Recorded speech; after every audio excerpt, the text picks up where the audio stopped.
Hanuman Bhanj international taekwondo master Puri जिला तथा Odisha taekwondo master साधारण सम्पादक आमर पुरी महानगर वर्ष है प्रथम महानगर प्रथम थर आम 19तम जिला स्तरीय ताइकोंडो प्रतियोगिता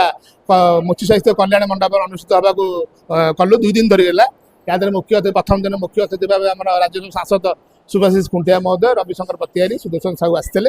पिला उत्साहित कले शेष दिन आज शेष दिन 26 तारिख में आज समापन है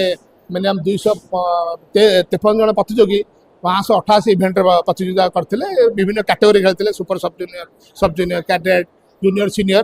पुमसी विभाग में खेलते या जो मैंने उत्तीर्ण हे मैंने गोल्ड मेडल पाइबे चलित वर्ष राज्य स्तर अंशग्रहण करेंगे आज शेष दिवस में बुद्धिस्ट ताइकोंडो एकाडेमी 2टा इवेंटर चंपियन होती किरोगी शिक्षा ताइकोंडो स्कूल प्रथम उपविजेता सेकेंड उपविजेता है आम स्कूल ऑफ ताइकोंडो एवं पुमसी सेकेंड विजेता है आम पिपिल ताइकोंडो एकाडेमी आ थर्ड विजेता है हाना ताइकोंडो एकाडेमी होती समस्त आपण माध्यम समस्त धन्यवाद देवी से प्रचेषा आज पुरी जिले में बहुत पिला इस वर्ष पार्टिसिपेट गत वर्ष अपेक्षा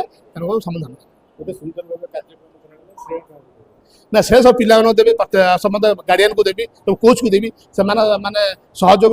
सपोर्ट बिना ये जिन हो पारे सब से Sonath Nayak Buddhist taekwondo academy head coach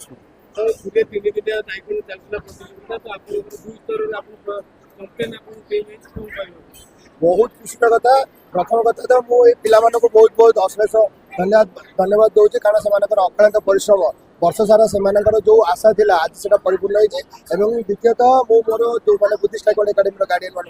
अशेष अशेष धन्यवाद दूसरी पेसेंस आज जो धैर्य से धरते आज पूरा चूड़ान्त में पहुंचीचु और दुईटा इवेंट में सक्सेस हो किरोगी और पुमसी दुईटा टीम भी आम चैंपियन ट्रॉफी हासिल कर बहुत खुशी अच्छी मुझे मो टीम भी बहुत खुशी अच्छी